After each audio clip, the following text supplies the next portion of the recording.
6 horas e 27 minutos, de volta com o Manhã no Ar. E agora nós vamos falar de um crime que tem aumentado consideravelmente nos últimos tempos. São os crimes cibernéticos, aqueles praticados pelo computador. Eles podem ser feitos nas redes sociais, aplicativos de bate-papo ou sites. O fato é que em 2017 foram mais de 1.200 casos em Manaus. Mas olha só, a internet, essa rede gigante, não é terra sem lei não. E quem pratica esse tipo de crime pode pagar por isso. Dave McCartney já responde a vários processos. Já atacou Rafa Justus, filha da apresentadora Ticiane Pinheiro. Responde por preconceito racial no caso Titi, filha adotiva da atriz e youtuber Giovanna Eubank. Uma socialite que mora nos Estados Unidos e que vai para as redes sociais destilar ódio. Nesse caso, os ataques têm nome e sobrenome. Mas não é o que acontece na maioria das vezes. O PP tem um blog. Os assuntos abordados são sempre motivos de ataques cibernéticos. Uma dessas mensagens deixou o estudante muito assustado. Em tom ameaçador, dizendo que quando eu menos esperasse, alguma coisa ia acontecer comigo, iriam dar um jeito em mim. E como eu percebi, como ali era a página do vloguei do canal, eu percebi que se tratava de algo um pouco mais sério. Não era uma pessoa que não gostava de mim, uma pessoa que não gostava do trabalho que eu faço. Então isso foi algo que me deixou muito alerta. E essa foi apenas uma delas. Ele chegou a fazer o print, registrar em cartório, mas não seguiu adiante com a denúncia. Hoje, depois de 3 anos de página e mais de 12 mil seguidores, ele entende a importância do exemplo, de mostrar que a internet não é uma terra sem lei. É importante que isso sirva realmente de exemplo para as outras pessoas, para encorajar as outras pessoas a fazerem as denúncias. Porque quando não se tem exemplo, você não tem para onde seguir e não tem força. Então é importante, a pessoa denunciou, recebeu a sentença, viu que aquele crime não ficou impune, que levou adiante. Eu acho que o meu também pode ser assim, então vou levar adiante. Eu acho que a questão do exemplo é isso. Engana-se quem pensa que a internet é terra sem lei. E não é mesmo. A identificação dos responsáveis está cada vez mais rápida. O processo todo, da hora que a vítima faz o boletim de ocorrência até o momento que o endereço de IP é identificado, para saber de onde veio a ameaça, a calúnia, a difamação ou qualquer outro crime, demora cerca de 1 mês. Primeiro você pode ir em qualquer DIP, delegacia de polícia da área, ou então vir diretamente à delegacia interativa, que fica dentro da delegacia geral, e fazer o registro desse boletim de ocorrência. Aí então será marcado o dia para você ser oitivado, né? Você será ouvido. E aí, mediante a sua oitiva, as suas declarações, né, sobre o fato ocorrido, neste mesmo dia você precisa trazer juntamente para a delegacia os prints, né, das ofensas que você sofreu na internet, que a vítima sofreu. Mas não só os prints, né? Você deveria trazer também a identificação da página que você sofreu, por exemplo, a URL que você está na internet, que fica em cima do navegador. E aí a gente consegue definir a autoria, né, das pessoas, ainda que sejam fake. Só no ano passado, a Delegacia Interativa registrou 1.293 crimes cibernéticos. E a notícia não é boa. Em janeiro desse ano já foram 108 casos, contra 97 no mesmo período do ano passado. A gente tem aí uma internet, uma tecnologia que ela favorece, que ela auxilia, que ela ajuda. As pessoas hoje têm a oportunidade de se desenvolver, de crescer, de aprimorar, de se relacionar, de não perder pessoas amadas que estão em outros países, às vezes, para se comunicar. Mas na mesma proporção que ela auxilia, ela atrapalha. Então, pessoas intencionadas, pessoas pensando mesmo em prejudicar alguém, fica muito fácil, fica muito mais possível e viável, né, trabalhar nesse imediatismo da tecnologia. E chegou a hora da nossa entrevista do dia e a gente continua falando sobre os crimes cometidos na internet. Conforme você viu aí na reportagem, só em janeiro desse ano, a Secretaria de Segurança Pública registrou mais de 100 denúncias. Entre as infrações mais cometidas estão a difamação, ameaça e injúria. Para esclarecer mais sobre o assunto, nós estamos recebendo aqui no estúdio a advogada Fabiana Oliveira Barroso. Muito bom dia, seja muito bem-vinda ao Manhã no Ar. Bom dia, Adriane, bom dia a todos que estão em casa. E realmente essas ocorrências em relação a crimes cometidos no ambiente virtual, elas têm tido uma crescente muito grande. E isso é um reflexo do próprio processo de globalização, de as pessoas estarem o tempo todo conectadas, tanto por celulares e principalmente pelas mídias sociais. E até então a gente não tinha uma tipificação desse crime, né? Não era algo específico, era algo que englobava os crimes de injúria e difamação de uma forma geral, mas não existia uma legislação específica que incriminasse a pessoa que cometia esse tipo de crime na rede social, na internet. Hoje já existe uma legislação muito clara e específica sobre isso, e também muita gente acha que é uma terra sem lei por ter uma dificuldade de se achar a pessoa que cometeu, mas não é bem assim, é fácil saber a origem de onde veio uma publicação, né? Sim, sim. Inclusive, acho que um grande marco para essa mobilização e para a legislação foi a Lei Carolina Dickmann, que ficou nacionalmente conhecida desde o vazamento das imagens da atriz. E essa lei, ela serviu justamente de um marco para você definir tanto a invasão desse conteúdo, seja em aparelhos que estão ou não conectados à internet, mas também com relação aos crimes de fraude, principalmente fraudes bancárias, que acontece bastante hoje em dia devido a esse acesso fácil à internet pelos bancos. É comum uma pessoa ser vítima de um crime e não saber que está sendo vítima, que aquilo é um crime? Sim, infelizmente. O que acontece? Muitas vezes as pessoas usam da liberdade de expressão no ambiente virtual para justamente falarem o que bem entendem a respeito de tudo e ter opinião sobre tudo. E a nossa Constituição é bem clara, nós temos o direito de nos expressar, nós temos o direito sim de falar a nossa opinião. E isso não pode ser cerceado. A questão toda é que há que ter a responsabilidade. E é isso que as pessoas acabam esquecendo. Muitas das vezes elas emitem opiniões, às vezes até mesmo imputam a outras pessoas prática de fatos criminosos. E todas essas situações dentro do ambiente virtual são reguladas, tanto pela legislação penal e como essa legislação específica que eu comentei antes. Eu costumo dizer que as pessoas ficam mais corajosas, né, na internet, coisas que elas não falariam cara a cara, elas resolvem falar na internet como se não tivesse nenhuma consequência disso, né? E um dos crimes mais cometidos na internet acaba sendo a calúnia, é o primeiro lugar? O que acontece no crime da calúnia? Ele é bem específico, por quê? Porque ele exige essa repercussão ao público e ele também exige que você impute a uma pessoa determinada prática de um fato criminoso. Então, o que acontece? Muitas vezes, por causa de notícias falsas, as pessoas acabam veiculando notícias de que A cometeu um crime contra B, e essa notícia acaba tornando uma proporção muito grande, principalmente dentro das mídias sociais. Então é por isso que é muito importante checar a fonte das informações e realmente saber se isso aconteceu antes de você compartilhar qualquer coisa, porque você pode também ser responsabilizado. Calúnia e difamação são sinônimos? Ou o que diverge um do outro ali? O que acontece? Tanto a calúnia quanto a difamação são crimes contra a honra. O nosso Código Penal ele especifica que são crimes contra a honra. Essa honra ela pode ser tanto objetiva quanto subjetiva. Quando a honra ela é objetiva, ela diz respeito à forma com que a pessoa, a vítima, é vista por toda uma sociedade. No crime da calúnia, ele é bem específico por quê? Porque você imputa para alguém a prática específica de um fato que é considerado crime. Por exemplo, vamos dizer que A imputou a uma pessoa B o crime de furto contra algum parente dela e veiculou essa informação nas redes. Essa veiculação dessa informação, ela vai atingir justamente essa forma com que a pessoa que está sendo vítima é vista por toda a sociedade. E a difamação, ela também está relacionada a essa honra objetiva, a forma com que as pessoas a veem, só que ela está direcionada diretamente à reputação da pessoa. A pessoa que pratica essa conduta de dizer, mas não precisa ser necessariamente um crime, de colocar qualquer fato que possa afetar a reputação da pessoa. Não precisa ser necessariamente um crime. Essa é a principal diferença. E também tem uma diferença na pena.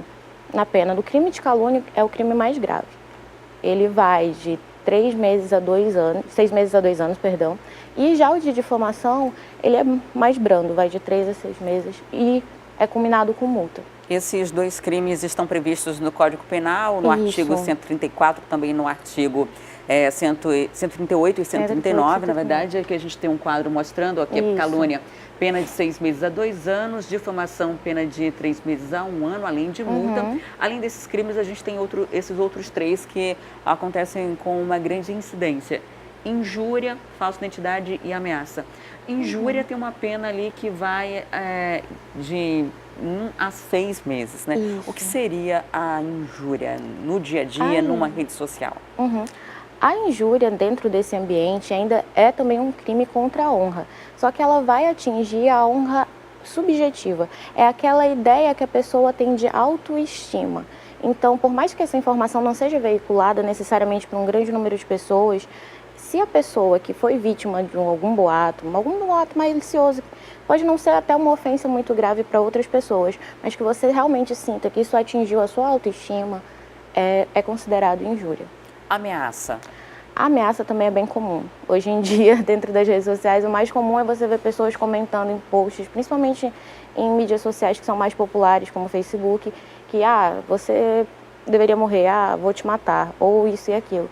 E a ameaça, ela é considerada um crime de menor potencial ofensivo, ela tem de competência do juizado especial criminal, mas ela também tem essa possibilidade da pena de 1 a 6 meses e a combinação com multa. A falsa identidade seriam os perfis fakes e as fake news também utilizadas hoje com muita frequência? A falsa identidade, ela está muito ligada, na verdade, a você utilizar de um perfil falso ou de um perfil de outra pessoa que você obteve ali de uma forma ilícita o acesso para veicular informações que não são verdade. Então, esse crime de falsa identidade, ele teve uma modificação muito importante justamente com essa lei da Carolina Dickmann. Agora, para quem está acompanhando a gente agora e de repente foi vítima de um crime na internet, sequer sabia que foi vítima ou sabia que poderia tomar alguma providência legal quanto a isso, essa pessoa ela tem quanto tempo, a partir do momento que o crime acontece, para procurar a polícia ou a justiça, para dar os primeiros encaminhamentos? O crime prescreve em quanto tempo? A prescrição, ela é determinada pela lei. É a lei que determina o tempo que o crime vai prescrever. Existem casos que ele é definido pela pena máxima do crime. E se a pena máxima, por exemplo, é 2 anos, pode ser que venha a ser o dobro dela.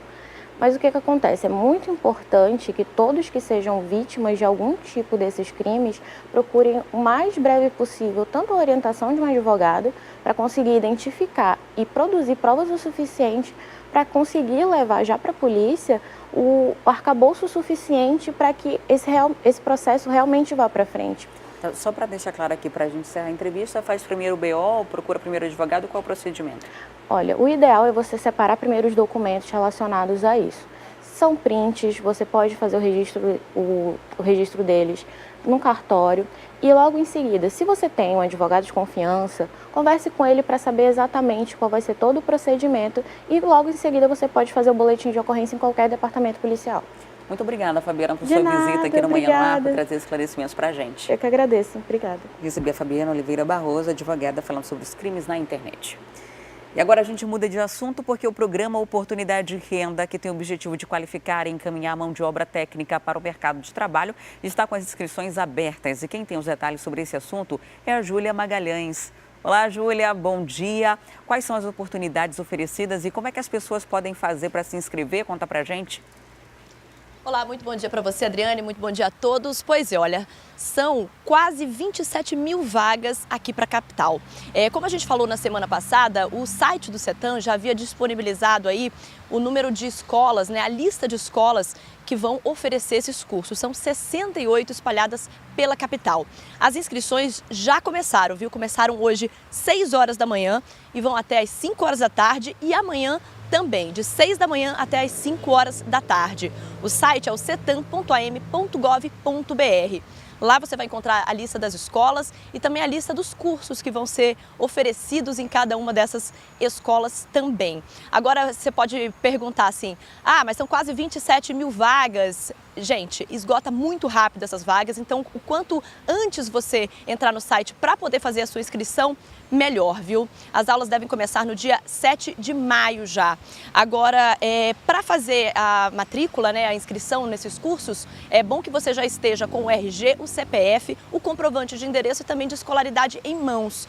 São várias opções de curso em várias áreas. Então, tem algumas que exigem idade mínima de 16 anos, outras que exigem ensino médio crédito completo, outras não. Então tem para realmente todos os gostos e, como a gente sabe, o mercado de trabalho está muito complicado. Então, para conseguir uma vaguinha, para se manter também no mercado de trabalho, é bom essa especialização, né, se profissionalizar ainda mais. Então, vou repetir o site cetam.am.gov.br. As inscrições já estão abertas, vão até 5 horas da tarde de hoje e amanhã novamente, de 6 da manhã até às 5 da tarde. Adriane.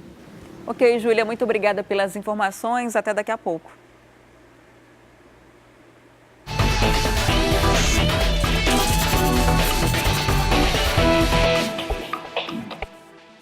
E a falta de moedas para o troco tem gerado problemas para os comerciantes aqui em Manaus. É que elas estão sumindo do mercado e as razões são as mais variadas. Você sabia que a cada 10 moedas fabricadas, 4 ficam guardadas? E é isso que você confere agora no nosso quadro Na Ponta do Lápis de hoje. As moedas são essenciais, ainda mais quando se trata da atividade econômica do país. Mas será que em tempos de cartões de créditos e contas digitais, esse recurso financeiro é utilizado para haver circulação no comércio ou para ser colocado em cofres? Como eu dependo de ônibus, eu guardo já as moedinhas para o ônibus, porque sempre eles exigem 10 centavos, 5 centavos, aí eu já dou trocadinho. Não, eu não costumo guardar não, meu bem, que eu preciso muito das moedas para ser usada. Do cofre eu não estou mexendo, só que está na minha bolsa, que fica na minha bolsa. Olha, antes eu fazia isso, entendeu? Mas eu acho que não vale a pena, porque senão vai faltar o troco para alguém. Pois é, segundo o Banco Central, a cada 10 moedas em circulação no país, apenas 6 são usadas no dia a dia. As outras 4 estão guardadas ou acabam sendo perdidas. E o reflexo disso é a falta de troco no comércio. Para este economista, isso se deve ao costume que a maioria das pessoas tem em poupar, mesmo que seja de moeda em moeda. Infelizmente, o brasileiro tem esse costume, né? Por se tornar assim um dinheiro difícil, porque está em moeda, nós não temos o costume de guardar moedas em si para poder usar logo de imediato, né? E com a intenção assim de guardar para tentar juntar assim um valor melhor, um montante melhor, né? E nós acabamos deixando lá esse dinheiro importantíssimo. O hábito de guardar moedas tira de circulação 1/3 das moedas emitidas no país por ano. E esse fenômeno é chamado de entesouramento. Segundo o Banco Central, o Brasil entesoura mais de 7 bilhões de reais. Não é o caso de Aldrin, que tem mais de 200 quilos de moedas internacionais e nacionais guardadas e que já saíram de circulação. E aqui tem todo tipo mesmo. Essa, por exemplo, tem 25 gramas de prata. E pesa, viu? Coleção é uma coisa que ela entra na tua vida primeiro como curiosidade, depois você vai desenvolvendo a necessidade de conhecimento, vai aperfeiçoando e depois acaba virando investimento. E investimento é exatamente que chega no ponto que você começa a procurar peças mais raras. Eu sou sócio da Sociedade Brasileira de Numismática há mais de 14 anos. Então todo mês tem os leilões lá, então a gente vai lá, se reúne.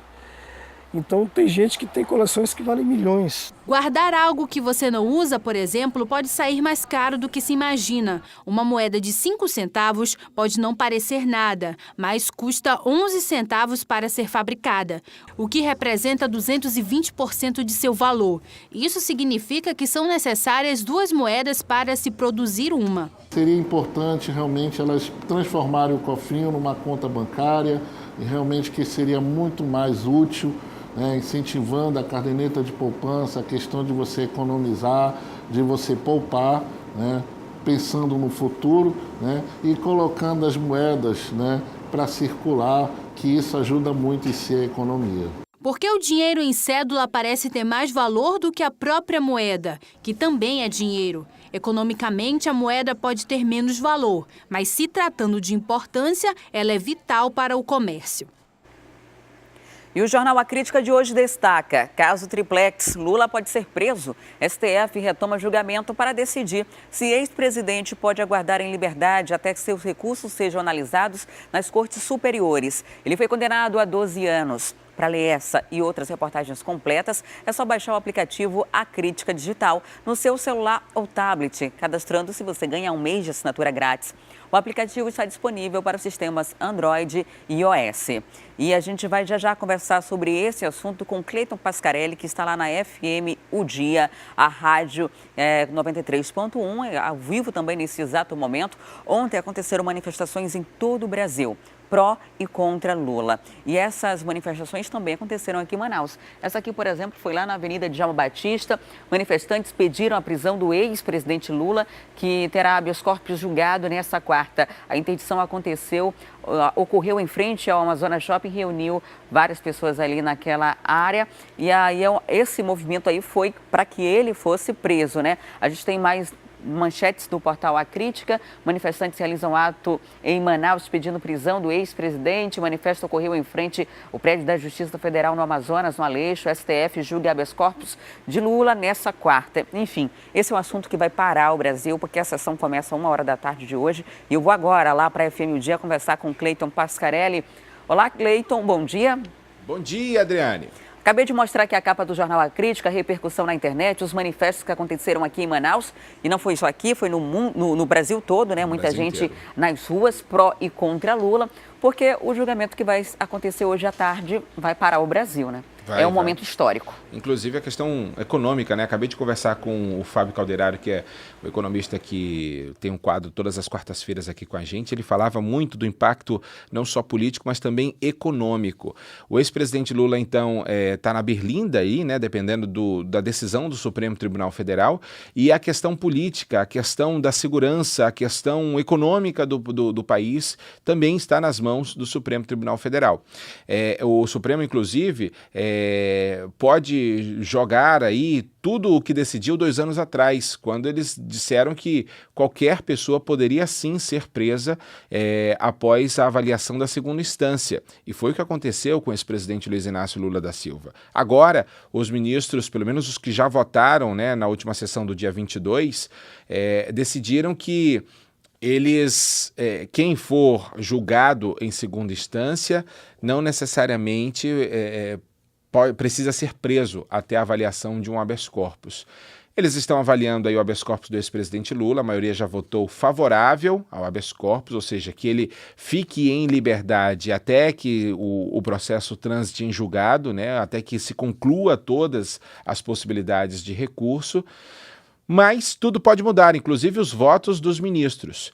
Ontem, o ministro Gilmar Mendes falou em entrevista a alguns jornalistas em Lisboa, lá em Portugal, onde ele participa de um evento, que as pessoas precisam entender que, ao querer a prisão de uma pessoa A, precisam lembrar que logo em seguida vem a pessoa B e a pessoa C. E eu comentei ainda há pouco aqui. Pois é, o negócio é que os ministros do Supremo Tribunal Federal lembraram 2 anos atrás da prisão de A, e esqueceram que vinha a prisão de C e de L, né? Então a situação está complicada lá em Brasília. Hoje, principalmente, essa semana, a presidente do Supremo, ministra Carmen Lúcia, inclusive disse que mandou reforçar a segurança no Supremo Tribunal Federal para esse julgamento de hoje. Agora, esse julgamento é muito importante porque vai levar em consideração uma série de questões, como, por exemplo, a jurisprudência. A justiça brasileira, ela funciona em instâncias, né? Primeiro ele foi julgado em primeira instância, que é aquele âmbito estadual, depois tem um julgamento da Justiça Federal. E aí, em 2016, o próprio Supremo decidiu que quem fosse condenado em segunda instância já seria preso. Por mais que houvesse ainda alguns recursos para se tratar na justiça, ali recorreria, mas recorreria preso. No caso, a condenação de Lula foi a 12 anos de prisão. E agora eles vão votar se vão desdizer o que foi dito há 2 anos. Exatamente. E dito pelas mesmas pessoas. E para as pessoas entenderem aqui do porquê que se fala da prisão do ex-presidente Lula, né, e da decisão do Supremo Tribunal Federal, é que acontece o seguinte: ele foi condenado primeiramente pelo juiz Sérgio Moro, que na Justiça Federal é a primeira instância, o juiz Sérgio Moro. Aí ele entrou com recurso no próprio quarto, no Tribunal Federal ali da 4ª Região. e foi para as mãos de uma Câmara, né, composta por 3 desembargadores, que já é a segunda instância na Justiça Federal. Ele também perdeu, também foi condenado em segunda instância. E pior, os desembargadores ainda aumentaram a pena de 9 para 12 anos. E agora espera-se aí a questão do Supremo, né, a avaliação do habeas corpus feita pelo Supremo Tribunal Federal. Esse resultado deve sair hoje, e para que depois se entenda o que vai ser feito. Lembrando que na semana passada estava marcada aí a avaliação de novos recursos no âmbito da segunda instância lá, da Justiça Federal da 4ª Região, lá do Paraná, mas não foi possível avaliar, porque não tem como. Se existe um recurso no Supremo Tribunal Federal que pode mudar o curso, não tem como os desembargadores avaliarem esse recurso. E essa repercussão está acontecendo em todos os níveis, né, em todos os movimentos. Ontem a ministra Carmen Lúcia, né, disse que se recolheu mais cedo por conta desse julgamento. Ela recebeu mais de 10 mil e-mails. Exatamente. Pedindo a condenação ou não, né, defendendo o ex-presidente Lula. Enfim, é algo que mexe muito com a questão política e até criminal, né? Porque se a gente levar em consideração, se eles mudarem de ideia agora na votação, isso vai levar, acaba a jurisprudência, e pessoas que estão presas por condenação em segundo grau, né, na segunda instância, que ainda não tiveram todos os recursos esgotados, podem ganhar liberdade, né? Porque se a lei serve para um, tem que servir para o outro. Exatamente. Enfim, é algo que movimenta todos os setores, como você falou, da economia. A gente tem até publicações que foram feitas na internet ao longo do dia de ontem, né? Vamos mostrar algumas publicações aqui nas páginas de Twitter. A gente tem aqui, para mostrar qual é a primeira, minha diretora, a gente vai falar sobre o General Vilas Boas. Ele diz: segura a nação que o Exército Brasileiro julga compartilhar o anseio de todos os cidadãos de bem, de repúdio à impunidade e de respeito à Constituição, à paz social e à democracia, bem como se mantém atento às suas missões institucionais. O General Vilas Boas fez essa publicação e o Rodrigo Janot respondeu na internet também. Vamos ver a resposta que foi dada aqui. Vamos passar para a próxima publicação. Isso definitivamente não é bom. Se for o que parece, outro 1964 será inaceitável, mas não acredito nisso realmente. Enfim, é uma briga que está na internet, não só por militâncias, mas por grandes representantes da nação, procurador-geral, comandante ali do Exército Brasileiro. Enfim, é algo que, como eu falei, não tem como ninguém passar ileso por um julgamento tão importante como esse que vai acontecer hoje. As associações também de juízes, tanto no âmbito federal quanto estaduais, no Brasil inteiro, também se mostraram aí contrário à avaliação do habeas corpus do ex-presidente Lula e favorável à condenação em segunda instância, para que o Supremo Tribunal Federal mantenha a decisão de 2 anos atrás. A gente precisa entender o seguinte: o Supremo Tribunal é o guardião da Constituição. São eles, os ministros, que avaliam qual é o teor real do que se entende da legislação do Brasil. A gente sabe que muitas leis acabam dando margens para duplo sentido ou dupla interpretação. E são os ministros do Supremo que dizem: não é desse jeito que se pensa, é desse jeito. A partir do momento que os ministros do Supremo dizem que num momento se avalia desse jeito, em outro momento se avalia de outro, eles põem em risco a segurança jurídica do país. Então é isso que os próprios juízes estão tentando demonstrar para os ministros do Supremo. Agora, vale lembrar que muitos não, né? Vale lembrar que todos os ministros que estão no Supremo foram escolhidos por presidentes da República. O que é muito questionado nesse processo de escolha, porque você não tem uma independência como deveria ter, né? São raros os casos que a gente percebe aí de fato, uma postura independente quando se assume ali esse cargo na corte. A gente vai aguardar aí esse julgamento amanhã aqui, e aí também, né, a gente vai repercutir o resultado desse julgamento que vai parar o Brasil hoje a partir de 13h. Vamos trazer essas informações então. Acompanhar hoje, todo mundo ligado. O Portal A Crítica deve cobrir tudo isso, né? Acritica.com, e também a cobertura você acompanha aqui no telejornalismo da TV A Crítica. Muito obrigada, Cleito. Ótimo dia para você e para os ouvintes da FM O Dia. Até amanhã. Obrigado, bom dia. Até amanhã. Tchau, tchau.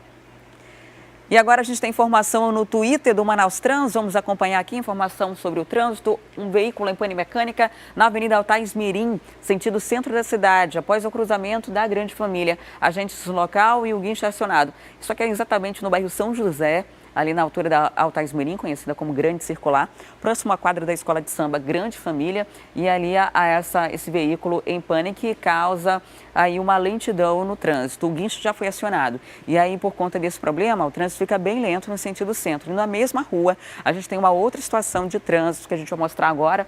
Colisão entre veículos com danos materiais na Avenida Altais Mirim, no sentido centro, oposto ao Atacadão, agentes no local. Então, isso deixa o trânsito complicado também nessa área. E quando há apenas danos materiais, tem que haver um entendimento ali entre o condutor, entre os condutores, porque não vai ter perícia, né? A perícia só aparece em caso de mortes ou vítimas lesionadas. Então, é preciso que haja um entendimento e aí, depois disso, cada um segue o seu rumo e o trânsito volta até a fluidez que estava antes nessa área da Altais Mirim, na zona leste de Manaus. E como você acompanhou no programa de ontem, nós mostramos imagens aéreas dos professores da rede estadual, formando uma fila para conseguir entrar na Assembleia Legislativa do Estado. O objetivo era debater com o governo o reajuste salarial da categoria. Mas o secretário de Educação do Estado não compareceu e sem esse acordo, a greve, que já dura mais de 2 semanas, continua. O plenário ficou tão lotado que a maior parte dos professores precisou esperar o término da audiência do lado de fora. A categoria rejeitou a proposta do governo e garante que não deve voltar atrás no pedido inicial, um reajuste de 35%. Nesses 4 anos, que nós estamos sem reajuste salarial, desde 2014 a 2018 agora, já é acumulado 28% de perdas inflacionárias, ou seja, o governador precisava no mínimo repor essa inflação de 28%, E essa proposta de 4,57% de imediato e 10% parcelado a pinga-gotas, realmente é uma proposta imoral. Para alguns, nem mesmo os pontos considerados pacíficos por parte do sindicato estão realmente decididos. Segundo a Bernadette, professora de São Gabriel da Cachoeira, é o caso da proposta de aumento do auxílio localidade, que pode chegar a R$1.000 para professores de alguns municípios. Não é só da capital que usa carro, porque nós viajamos, tem professores das fronteiras, das comunidades, então nós necessitamos muito mais ainda. Estudantes também foram à Assembleia, parte deles em apoio, mas alguns pedem a volta das aulas. Prejudicados estão sendo os alunos de escola pública, porque enquanto nós estamos sem estudar, estamos sem qualificação, os alunos de escolas privadas estão sendo qualificados e lá na frente vai fazer uma grande diferença quando a gente for fazer um vestibular ou alguma coisa assim do gênero.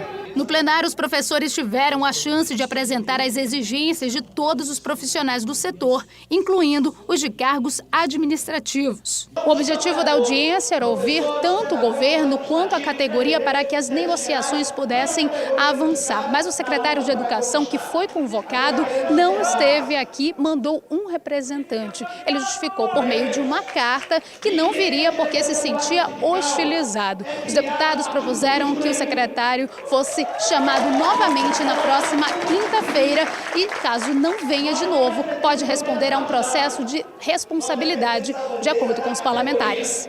Apesar do governo já ter garantido que a contraproposta apresentada aos professores esbarra no limite legal, para o presidente da Comissão de Educação da Casa, ainda há espaço para novas discussões. Sempre há. O diálogo eu acho que é importante e acredito que é importante para a gente discutir os números e que o comando de greve possa participar nesse processo da discussão dos números e que possa se chegar a um bom termo e que a gente possa avançar nessas propostas no sentido de melhorar o que tem de interesse do ganho dos professores.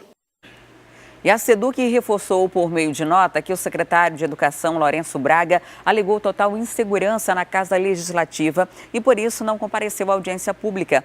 O secretário disse ainda que está disposto a mostrar aos parlamentares todos os números da proposta apresentada aos servidores da educação, mas não esclareceu se vai comparecer ou não no plenário, na Casa, na próxima quinta-feira, quando foi convocado novamente. E a gente continua falando da greve dos professores aqui no estado, porque um grupo deles está acampado em frente à sede do governo desde a noite de ontem. Sobre esse assunto eu converso agora com Danilo Alves, que também está no local.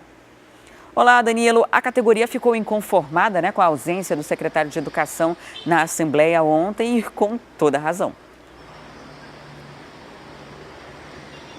Sim, com toda razão. Ele faria uma explicação, um procedimento, justamente para poder explicar a relação desse reajuste salarial, porque o governo não acataria os 35% que a categoria pede desde as negociações em fevereiro. E por isso eles fizeram mais uma ação e agora estão aqui na frente da sede acampados. Desde ontem eles tiveram essa ideia, eles montaram aqui esse mini acampamento, tem pelo menos 6 barracas. Essas 6 barracas, alguns professores dormem e também alguns alunos, sabia? Alguns deles estão apoiando os professores e justamente estão aqui para poder dar esse apoio, além, lógico, dos filhos dessas pessoas e, lógico, outros servidores da SEDUC que também pedem esse reajuste de 35%.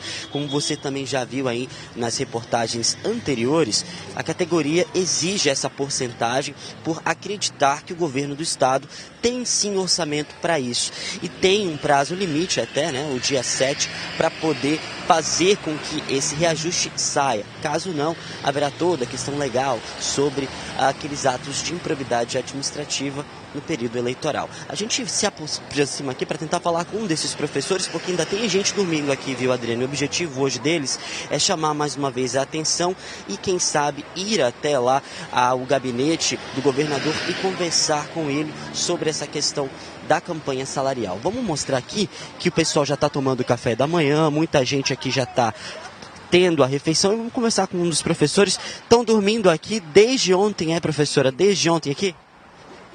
Estamos dormindo desde ontem e nós vamos ficar aqui até que o governador nos atenda.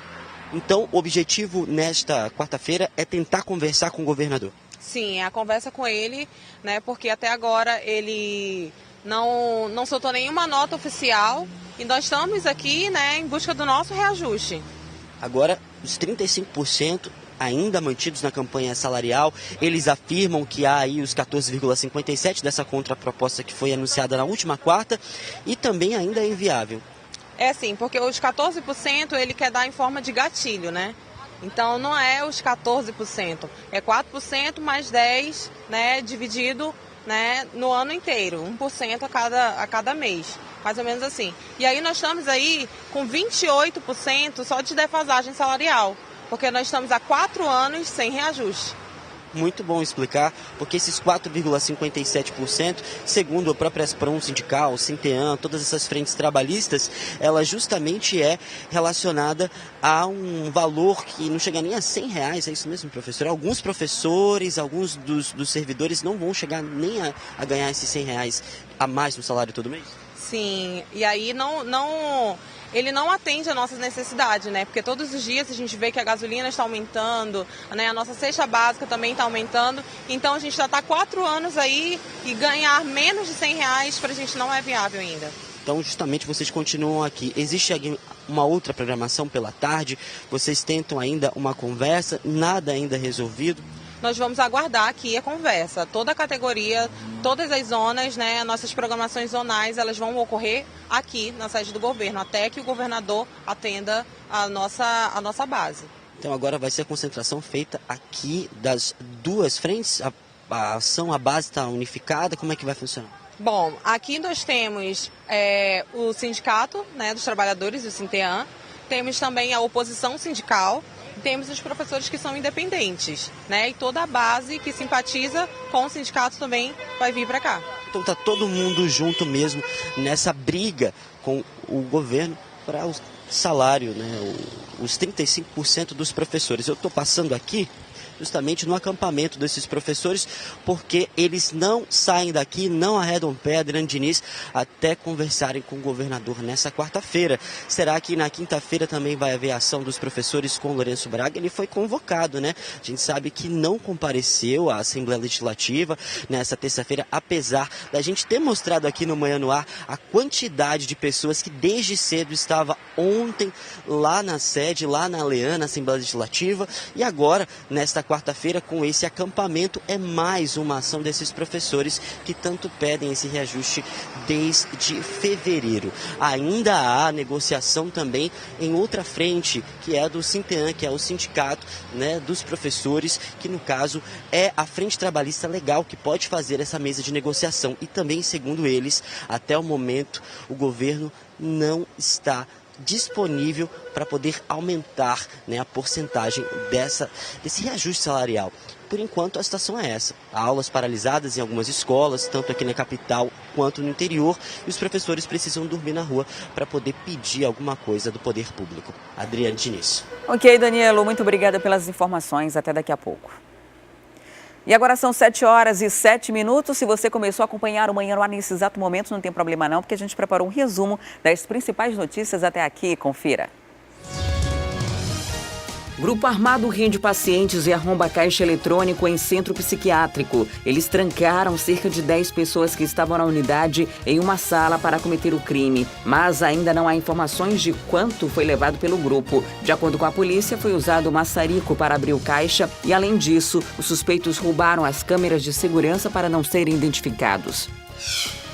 Quadrilha presa por tráfico de drogas. Faziam parte da organização criminosa 11 pessoas, dentre elas 2 adolescentes. Com o grupo foram encontradas várias porções de drogas, um simulacro de arma de fogo, 2 munições intactas, 2 capas de coletes balísticos, 2 rádios transmissores, uma prensa hidráulica, celulares e 3 televisores de LCD. Mesmo em meio à obra, a Praça Tenreiro Aranha continua abandonada. O que se vê no local é muito lixo por todos os lados e vidraças destruídas. O pavilhão Universal, que fica na parte central da praça, serve de abrigo para moradores de rua. A revitalização do local já acontece há 3 anos e, de acordo com a prefeitura, deve ser entregue no fim desse mês. E agora vamos ao nosso momento Beleza e Bem-Estar de hoje com a doutora Janaína Libório. Olá, excelente dia. Bom dia, Adriane. Bom dia, pessoal de casa. A dica de hoje, no nosso momento Beleza e Bem-Estar, é sobre a depilação a laser. Você, mulher, já pensou em eliminar aqueles pelos das axilas, das virilhas? E o homem, já pensou em dizer adeus à lâmina de barbear? Então, gente, a depilação a laser é um procedimento estético seguro e muito eficiente para a eliminação dos pelos. E com ela, podemos não apenas tratar as axilas, as virilhas, a barba, como também pernas, tórax, braços, o buço. Hoje no mercado existem diversos equipamentos que prometem eliminar o pelo. Porém, o equipamento que é considerado padrão ouro para depilação a laser é o Light Shear. Com ele, por exemplo, você consegue, em apenas 4 sessões, eliminar os pelos das axilas. Olha só que interessante, o Light Shear está no mercado desde 1982 e desde lá tem se mostrado muito eficaz no tratamento de depilação.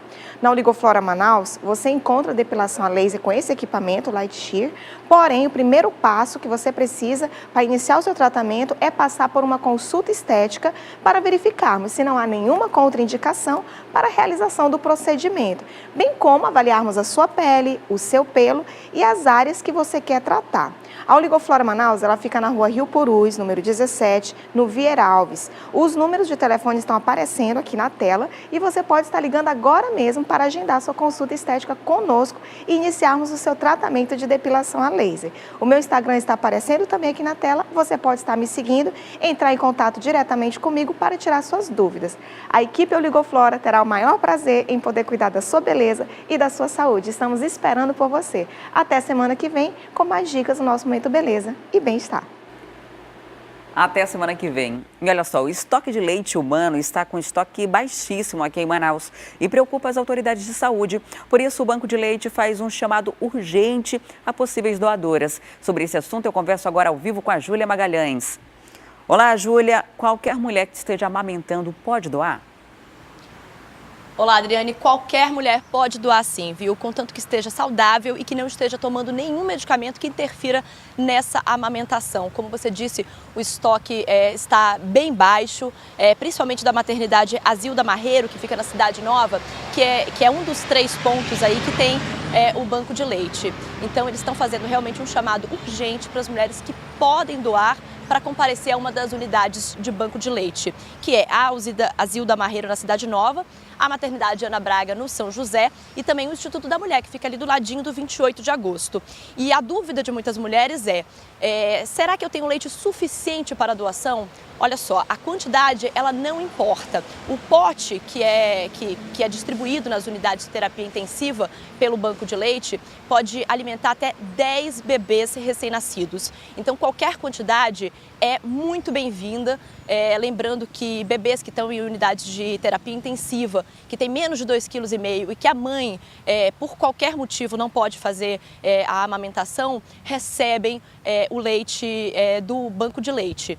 Então, realmente, todo mundo sabe, né, que o leite materno é o alimento mais completo para os bebês, melhora a imunidade, resistência. Então, realmente, uma ação dessa, né, uma doação dessa pode ajudar a salvar muitas vidas. Então eu vou deixar o número de contato também para as mulheres que se interessaram e que querem realmente atender a esse chamado urgente, que possam entrar em contato para saber mais informações, para até se sentir mais confiante para poder fazer essa doação. É o 3647-4234, 3643-5523. Então as mulheres podem entrar em contato por esses telefones e também, claro, comparecer a um dos 3 bancos, como eu falei antes, que é a Maternidade Zilda Marreiro, na Cidade Nova, também a Maternidade Ana Braga, no São José, e no Instituto da Mulher, que fica ao lado do 28 de agosto.